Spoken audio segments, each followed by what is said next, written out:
So I got exposed to medicine when I was in high school because my brother was a doctor and he was going through his training and residency, and we were close, so I would go and visit him at times. What he was doing was fascinating and really hit a nerve with me that I may want to pursue it. I think the biggest problem I had is that when I went to see my first delivery with him, I passed out and thought that that could be a problem.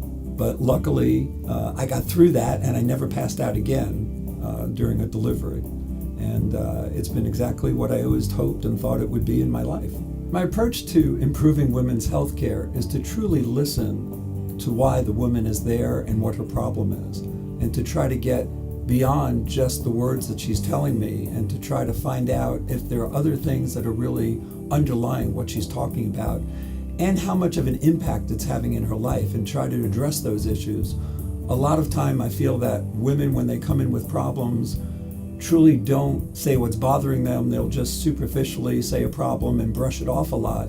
And I think it's important to really go beyond what they just say and to try to find out what's really bothering her and how to develop a team approach to fixing that problem. So what I'd like a patient to know is that when she becomes a patient of mine, I am there for her. I want to impress upon her the availability and the accessibility of me, and that when she is with me for her exam, I'm not looking at my watch, I'm not looking at my phone, that she has my undivided attention. I'm an avid biker, and I like to do some exotic trips sometimes on the bike. I've driven down to Key West from here, and then I love just doing the Pinellas Trail a lot. I also like to do travel. A few years ago, my wife and I went to Mount Everest and went up to base camp.